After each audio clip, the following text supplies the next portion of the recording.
눈물 짓게 하고 때로는 가슴 벅찬 감동을 주는 예시 이야기들이 여러분의 고단한 하루 끝에 작은 위로와 등불이 되기를 소망합니다. 여러분, 혼례를 치른 첫날 밤에 찐방 문지방에 핏자국이 번진다면 여러분은 어떻게 하시겠습니까? 그 자리에서 내쫓겠습니까? 기겁하여 뒷걸음치겠습니까? 아니면 그 핏자국 뒤에 무엇이 있는지 아무 말도 하지 않고 그냥 조용히 기다려 보시겠습니까? 사람이 말을 잃는 방법에는 두 가지가 있습니다. 하나는 태어날 때부터 말을 못하는 것이고, 하나는 말을 해서는 안 되기에 스스로 침묵을 택하는 것입니다. 오늘 제가 들려드릴 이야기, 속며느리는 두 번째였습니다. 말을 못한 게 아니었습니다. 말을 하지 않은 것이었습니다. 그 침묵 뒤에 무엇이 숨어 있었는지, 그 침묵을 끝까지 품어준 사람이 있었는지, 그리고 그 침묵이 마침내 끝나던 날 무슨 일이 있었는지 지금부터 천천히 하나하나 들어가 보겠습니다. 어느 고을 산자락 아래에 오래된 한옥이 한 채 있었습니다. 기와지붕은 이끼가 낄 만큼 세월이 깊었고 마당 한켠에는 우물 하나 장독대가 줄지어 앉아 있었습니다. 뒤편으로는 대숲이 집을 감싸듯 에워싸고 있었는데 바람이 불 때마다 대나무끼리 서로 부딪히는 소리가 밤새도록 집 안 깊숙이 스며들었습니다. 여름이면 그 소리가 서늘하게 들렸고 겨울이면 왠지 더 쓸쓸하게 들리는 그런 집이었습니다. 그런데 이 집에는 오래전부터 마을 사람들 사이에 떠도는 소문 하나가 있었습니다. 며느리가 오래 머물지 못한다는 것이었습니다. 첫째 며느리는 시집 온 지 2해 만에 병으로 갔고, 둘째 며느리는 3년을 채 넘기지 못하고 세상을 떴습니다. 원인도 이유도 속 시원히 설명되는 것이 없었습니다. 그러니 마을 사람들이 어떻게 했겠습니까? 집안에 음기가 서려 있다느니, 조상 중에 하늘 품고 간 여인이 있다느니 온갖 말들을 붙여가며 수근거렸습니다. 이웃집 담장을 넘나드는 소문은 언제나 그렇듯 갈수록 살이 붙고 뼈가 굵어졌습니다. 그런 집에 세 번째 며느리가 들어온다 하였을 때 마을은 조용히 술렁였습니다. 그런데 그 며느리는 말을 하지 못한다 하였습니다. 초가집에서 데려온 처자라 하였습니다. 형편이 어려운 집안이라 하였습니다. 그러나 아는 사람은 아무도 없었습니다. 어느 마을에서 왔는지, 부모는 누구인지, 왜 말을 못하는지 그것을 아무도 묻지 않았습니다. 묻는다고 대답해줄 사람도 없었기에 혼례날 달빛이 기와지붕 위로 조용히 번지던 그 밤, 신부는 고개를 깊이 숙인 채 신방에 들었습니다. 자위가 고요했습니다. 등잔불 하나가 방 안을 노랗게 물들이고 있었고 신부의 치맛자락이 사각이며 자리를 잡았습니다. 신랑은 보았습니다. 신부의 소매 아래로 살짝 드러난 손목의 붉은 자국을. 오래된 상처였습니다. 묵은 것이었습니다. 그러나 깊었습니다. 그리고 문 밖 우물가에서 낮게 삼킨 소리 없는 울음이 신라처럼 흘러들었습니다. 신랑은 문을 열지 않았습니다. 아무것도 묻지 않았습니다. 그저 등잔불을 조금 더 가까이 당겨두었습니다. 방이 조금이라도 더 밝고 따뜻하길 바라는 마음으로. 그게 그날 밤 신랑이 할 수 있는 전부였습니다. 그리고 사실 그것이 가장 필요한 것이었습니다.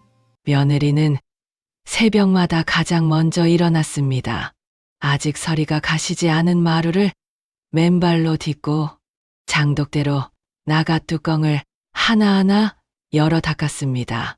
부엌에 들어가 불을 피우고 쌀을 씻고 물을 길었습니다. 말은 없었습니다. 그러나 손이 놀랐습니다. 초가에서 자랐다 하기엔 집신 벗는 소리조차 조심스러웠고 장을 차리는 손길이 너무도 단아했습니다. 장독 뚜껑을 닦는 방식이 농사꾼의 부인이 닦는 방식이 아니었습니다. 어딘가 가르침을 받은 손이었습니다. 반듯하고 정갈하고 품이 있었습니다. 시어머니는 그것을 눈여겨보았습니다. 그러나 묻지 않았습니다. 대신 아침마다 숭늉한 그릇을 따뜻하게 내밀었습니다. 아무 말 없이 그냥 내밀었습니다. 겨울밤이면 이불을 하나 더 들고 방문 앞에 서서 발소리 없이 살며시 내려놓았습니다. 며느리는 늘 두 손을 모아 고개를 숙였습니다. 감사합니다. 그 한마디도 하지 않았습니다. 그러나 눈빛이 말했습니다. 고맙습니다. 그리고 미안합니다. 그 즈음이었습니다. 신랑과 며느리 사이에 아주 작은 일이 하나 생겼습니다. 어느 날 아침 며느리가 쌀을 씻다가 그만 바가지를 마당에 떨어뜨렸습니다. 와그르르 하는 소리에 쌀이 마당 이쪽 저쪽으로 흩어졌습니다. 며느리는 당황했는지 얼른 무릎을 꿇고 쌀을 주워 담기 시작했습니다. 그때 신랑이 지나가다 그것을 보았습니다. 신랑은 잠깐 멈추더니 아무 말도 하지 않고 그 옆에 쭈그려 앉았습니다. 그리고 함께 쌀을 주었습니다. 며느리가 잠시 멈칫하며 신랑을 바라보았습니다. 신랑은 쌀 하나를 집으며 곁눈질로 며느리를 보고는 살짝 웃었습니다. 장난기 없는 미소였습니다. 그냥 괜찮다는 미소였습니다. 며느리는 시선을 내리깔았지만 입꼬리가 아주 조금 세상에서 제일 조심스럽게 움직였습니다. 그날 이후로 두 사람 사이에는 말은 없어도 무언가 부드러운 것이 생겼습니다. 쌀 한 알짜리 인연이었지만 그것이 시작이었습니다. 마을 사람들의 수근거림은 그치지 않았습니다. 말도 못하는 며느리를 왜 들였대? 어디서 굴러온 것인지도 모른다며. 그 집안은 며느리 복이 없어. 이번에도 오래 못 갈 거야. 그 말들이 담장 너머로 넘어올 때마다 시어머니는 들은 척도 하지 않았습니다. 오히려 며느리 앞에서는 더 크게 웃고 더 살갑게 이름을 불렀습니다. 이름도 없다 하였으나 시어머니는 꽃이름 하나를 지어주었습니다. 이 집에서는 내가 꽃이다. 며느리는 그날 처음으로 고개를 들었습니다. 눈이 조금 붉어졌지만 울지는 않았습니다. 그렇게 계절이 조금씩 바뀌어 갔습니다. 어느 날 저녁이었습니다. 신랑이 밭에서 돌아오다가 길가에서 산딸기를 한 줌 따왔습니다. 별것 아닌 것이었습니다. 그냥 오는 길에 눈에 띄어서 담아온 것이었습니다. 신랑은 그것을 부엌 앞에 살짝 내려놓고 들어갔습니다. 마당을 지나쳐 방으로 들어가 버렸습니다. 며느리는 부엌에서 그것을 발견했습니다. 붉고 조그마한 산딸기 한 줌. 누가 가져다 놓은 것인지 물을 수도 없었고 물을 필요도 없었습니다. 며느리는 그것을 손에 쥐고 한참을 바라보았습니다. 그리고 조심스럽게 하나를 입에 넣었습니다. 새콤한 맛이 퍼졌습니다. 그 순간 며느리의 눈가가 살짝 촉촉해졌습니다. 슬퍼서가 아니었습니다. 그냥 누군가 자신을 기억해 주고 있다는 것이, 그 작은 사실 하나가 왠지 그렇게 자꾸 눈물이 나오게 만들었습니다. 달이 지고 난 깊은 밤, 시어머니는 잠이 오지 않아 마루에 나왔다가 이상한 것을 보았습니다. 며느리가 대숲 쪽으로 걸어가고 있었습니다. 손에 무언가를 들고 있었습니다. 작고 조심스럽게 들고 있는 그것, 시어머니는 말리지 않았습니다. 다음 날 며느리가 들어간 자리를 찾아가 땅을 파보았습니다. 거기서 나온 것은 비단 조각이었습니다. 곱고 고운 비단, 저가에서는 구경하기도 힘든 질 좋은 비단, 그 위에 희미하게 수가 놓여 있었습니다. 꽃인지 문양인지 알 수 없었으나 손바느질이 너무도 섬세했습니다. 귀하게 자란 집안에서나 볼 수 있는 솜씨였습니다.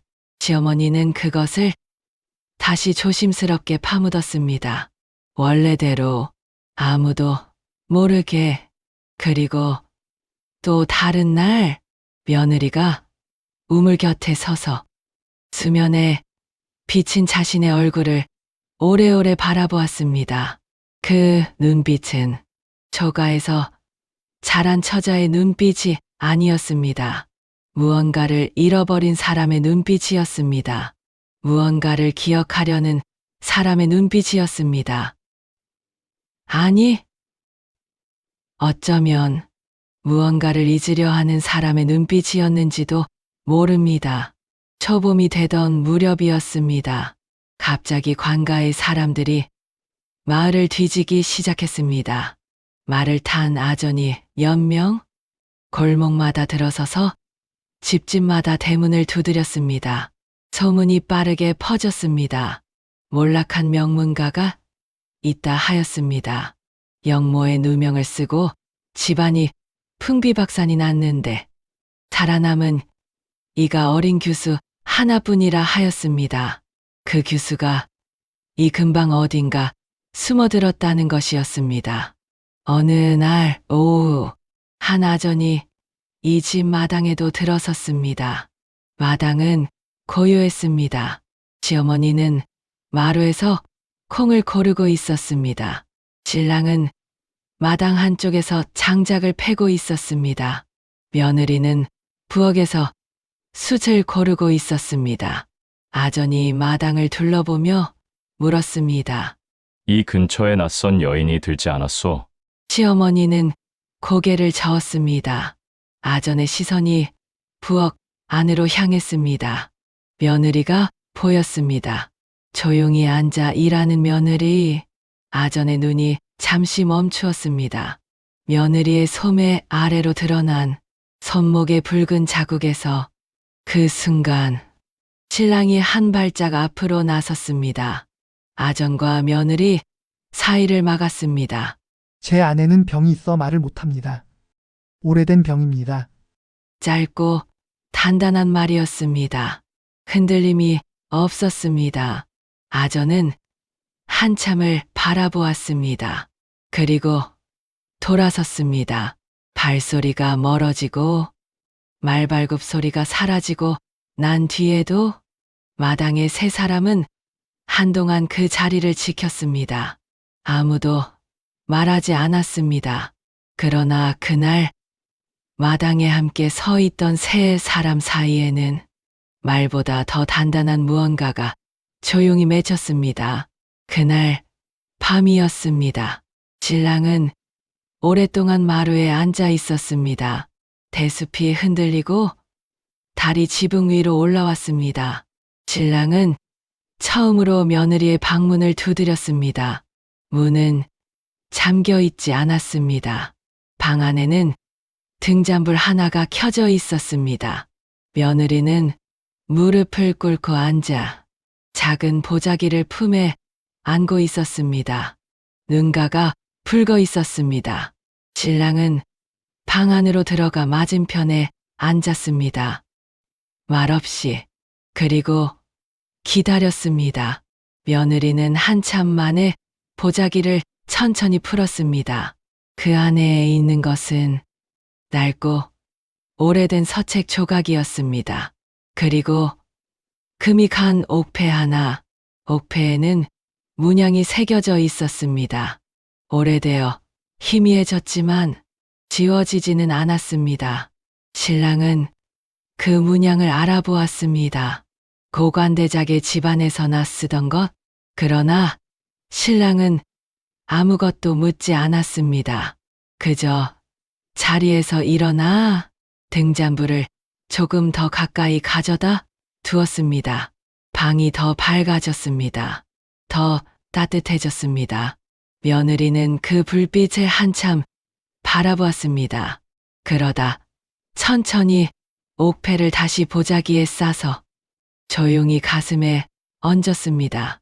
두 사람은 그날 밤 등잔불이 다 탈 때까지 아무 말도 하지 않았습니다. 말이 없었으나 그 침묵은 차갑지 않았습니다. 따뜻했습니다. 처음으로 이튿날 아침이었습니다.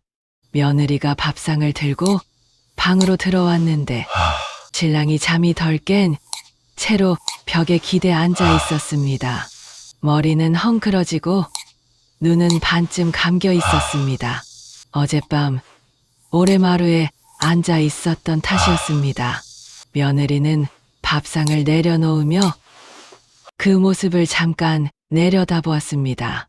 그러더니 아무 말 없이 옆에 놓인 빗을 집어들었습니다. 그리고 살며시 신랑의 헝클어진 머리카락을 빗어주기 시작했습니다. 신랑은 놀라 눈을 번쩍 떴습니다. 며느리는 눈이 마주치자 손을 멈추고 얼른 빗을 내려놓으려 했습니다. 그런데 신랑이 고개를 돌려 며느리를 바라보더니 조용히 눈을 내리감았습니다. 계속 빗어도 된다는 뜻이었습니다. 며느리는 잠시 머뭇거리다가 다시 빗을 집어들었습니다. 사락사락 빗이 머리카락 위를 지나가는 소리만 방 안에 흘렀습니다. 시어머니가 마루 밖에서 그 소리를 들었습니다. 자리에서 일어나지 않았습니다. 그냥 거기 앉아서 그 소리를 오래오래 들었습니다. 이 집에 오래간만에 아침다운 아침이 왔습니다. 소문은 봄바람처럼 번졌습니다. 관가에서 찾는 여인을 숨겨두면 영무연루로 화를 입는다는 말, 한 집을 통째로 망하게 할 수 있다는 말, 마을 사람들이 슬금슬금 이 집을 피하기 시작했습니다. 신랑도 흔들렸습니다. 사람이라면 흔들릴 수밖에 없는 일이었습니다. 밤중에 마루에 나와 앉아 대숲 소리를 들으며 한숨을 내쉬기를 몇 번이나 했습니다. 보내야 하는 것은 아닐까? 이 집이 화를 입는 것은 아닐까? 저 사람은 스스로 어디론가 가야 하는 것 아닐까?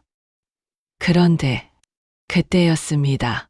장독대 옆에 며느리가 서 있었습니다. 새벽 서리가 아직 가시지 않은 마당에 호톳 하나를 걸치고 손등이 떨리고 있었습니다.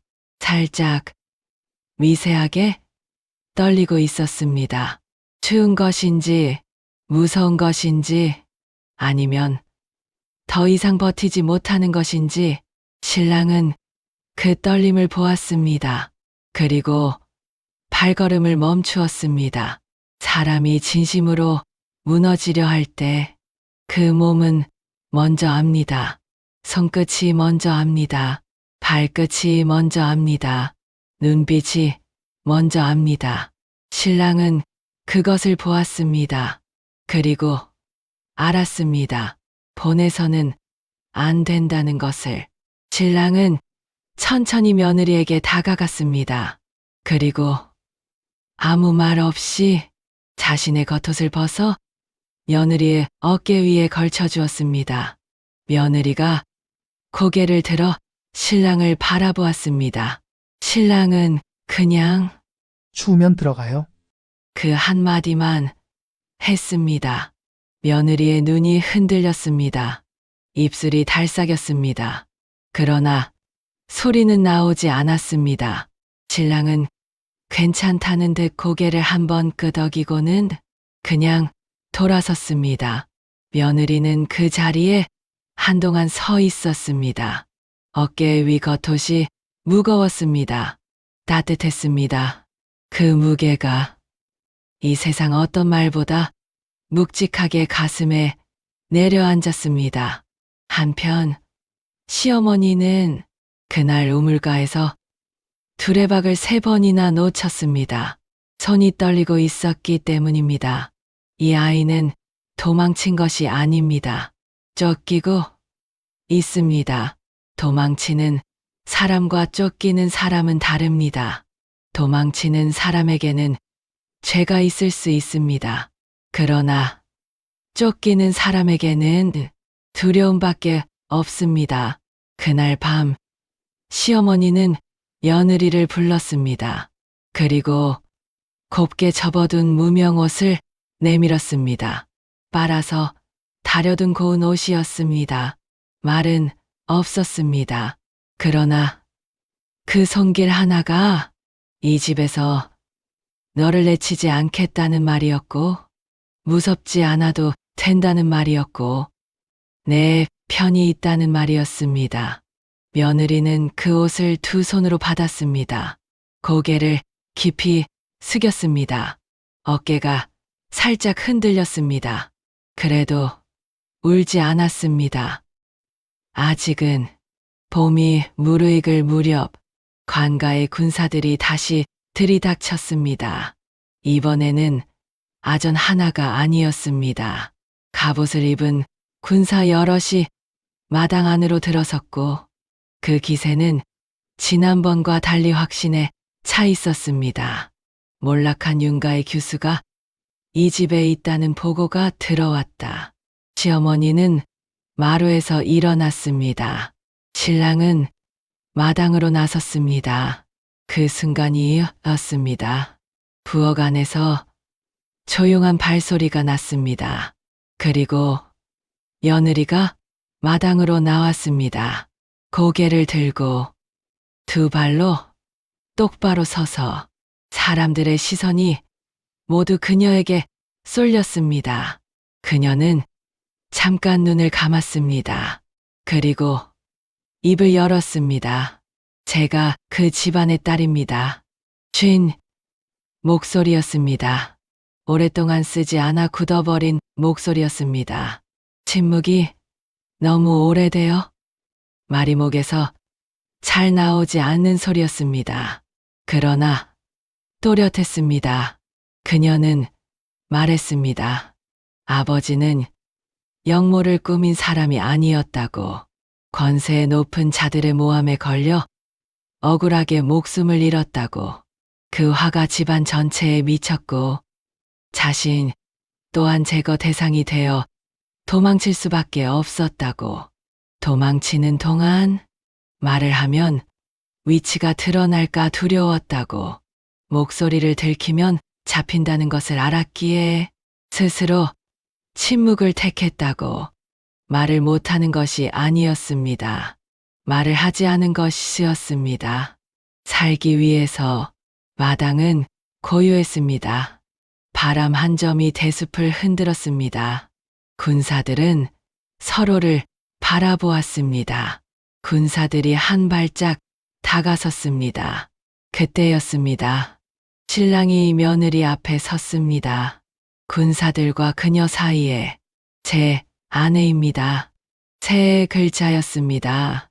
3 글자.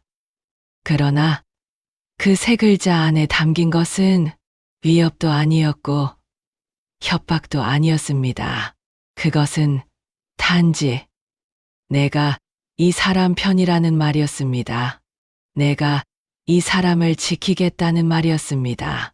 내가 이 사람 앞에서 물러서지 않겠다는 말이었습니다. 그리고 시어머니가 나섰습니다. 늙은 몸을 이끌고 마루에서 내려와 아들 곁에 한 발짝 더 섰습니다. 우리 집 며느리요. 그것뿐이었습니다. 설명도 없었습니다. 변명도 없었습니다. 사정도 없었습니다. 우리 집 며느리 그 한마디가 이 세상 어떤 증명서보다 단단했습니다. 관가의 사자가 잠시 망설였습니다. 그리고 이윽고 말했습니다. 윤가의 영모 혐의는 재조사 끝에 무고였음이 밝혀졌다고. 억울하게 희생된 집안의 누명은 벗겨졌고 살아남은 마지막 핏줄을 보호하라는 명이 내려졌다고. 그녀를 데려가 본가의 명예를 회복시키라는 것이었다고. 며느리는 그 말을 들었습니다. 한참을 침묵했습니다. 그리고 시어머니를 바라보았습니다. 그리고 신랑을 바라보았습니다. 신랑은 아무 말도 하지 않았습니다. 그냥 바라보았습니다. 내가 원하는 대로 해라. 그 눈빛이었습니다. 저는 이 집에서 살겠습니다. 그 말은 처음으로 그녀의 목소리가 떨리지 않았습니다. 또렷했습니다. 단단했습니다. 자신의 말이었습니다. 마당 가득 봄빛이 번졌습니다. 대숲이 서서히 흔들렸습니다. 그리고 그 자리에서 신랑은 아무도 눈치채지 못하게 아주 살짝 눈을 내리깔았습니다. 감추려 해도 올라오는 것이 있었습니다. 그것은 안도였습니다. 그리고 기쁨이었습니다. 며느리의 신분은 공식적으로 밝혀졌습니다. 몰락했던 가문은 복권되었습니다. 그녀는 영문가의 마지막 후손으로 인정받았습니다. 화려한 행렬이 왔습니다. 좋은 가마도 왔습니다. 본가를 재건하겠다는 관가의 약속도 왔습니다. 그러나 그녀는 그것들을 거절했습니다. 그리고 다음 날 아침 그녀는 어제와 같이 새벽에 일어났습니다. 마루를 쓸었습니다. 장독대를 닦았습니다. 부엌에 불을 피웠습니다. 다른 점이 있다면 그것을 하면서 콧노래를 흥얼거렸다는 것입니다. 낮고 작은 소리였습니다.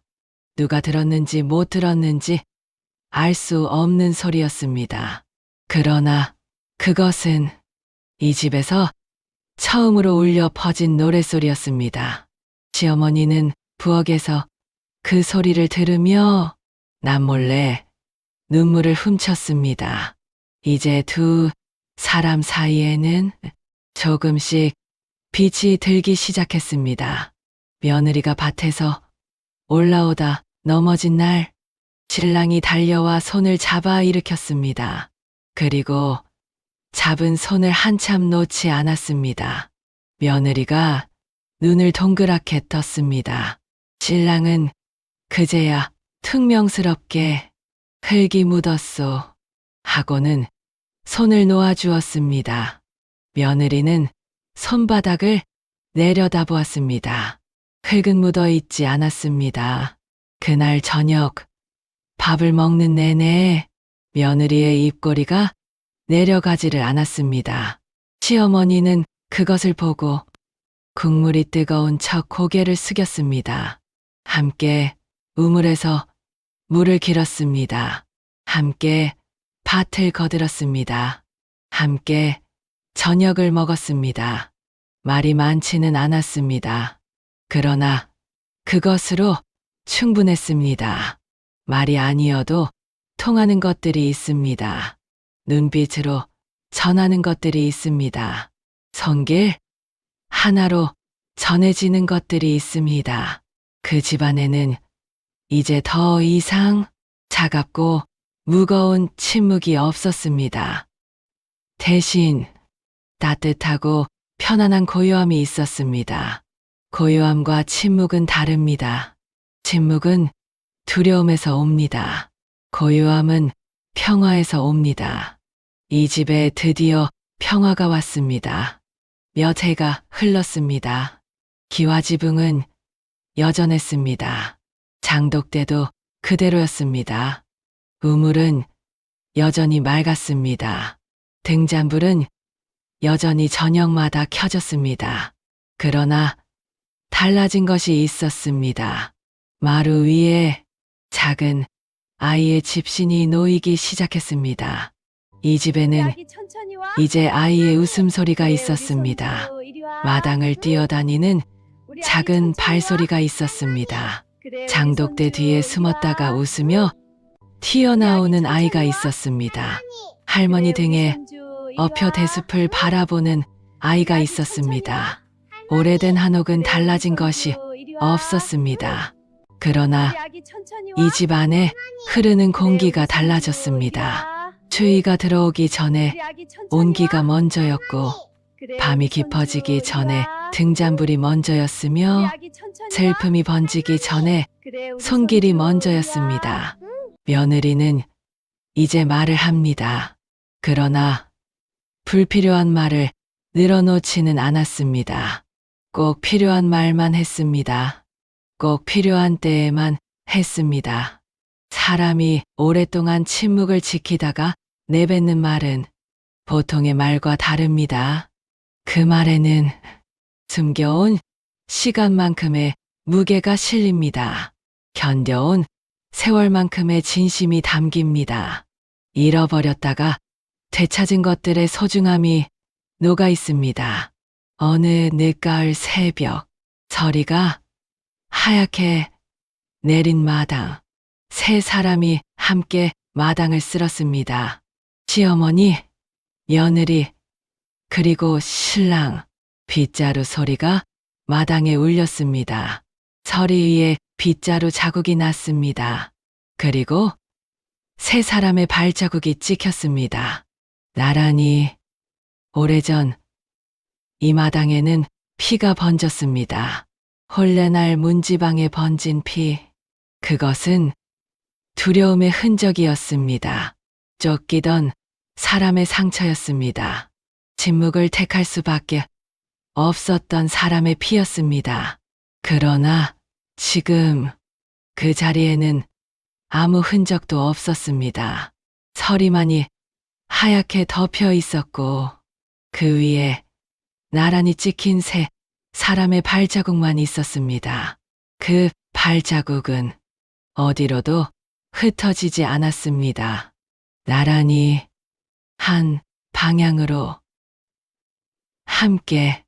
여러분, 우리 삶에도 그런 순간이 있지 않았습니까? 말 한마디 못하고서 있어야 했던 순간, 억울해도 소리치지 못하고 침묵해야 했던 때, 내 옆에 아무도 없다는 생각이 들던 그 새벽.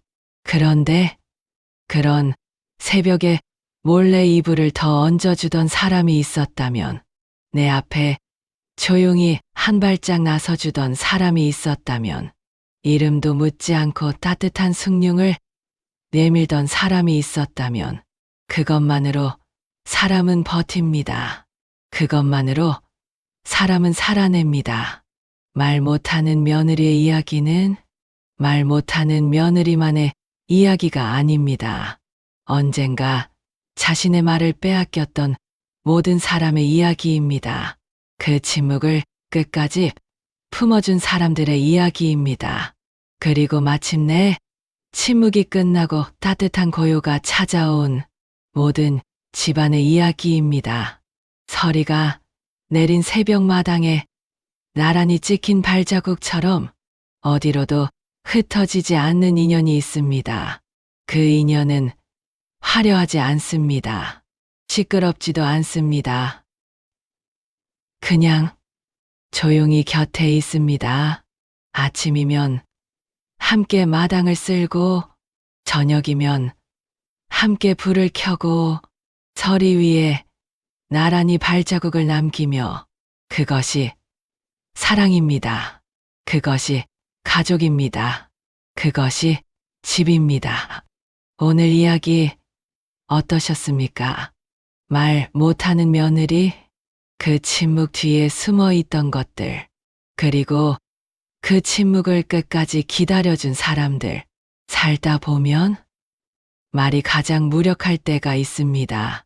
내가 아무리 설명해도 닿지 않는 사람이 있고, 아무리 소리쳐도 들리지 않는 벽이 있습니다. 그럴 때 필요한 것은 더 좋은 말이 아닐지도 모릅니다. 그냥 곁에 있어주는 것, 손목에 붉은 자국을 보고도 묻지 않고 등잔불을 조금 더 가까이 두어주는 것, 빗자루를 들고 옆에 나란히 서주는 것, 겉옷 하나를 벗어 어깨에 걸쳐주는 것, 그것이 때로는 세상 어떤 말보다 깊습니다. 영상이 마음에 드셨다면 구독과 좋아요는 이 이야기꾼에게 큰 힘이 됩니다. 알림 설정을 하시면 새로운 지혜의 이야기를 가장 먼저 만나보실 수 있습니다. 여러분의 생각이나 느낀 점을 댓글로 남겨주세요. 하나하나 소중히 읽고 소통하겠습니다.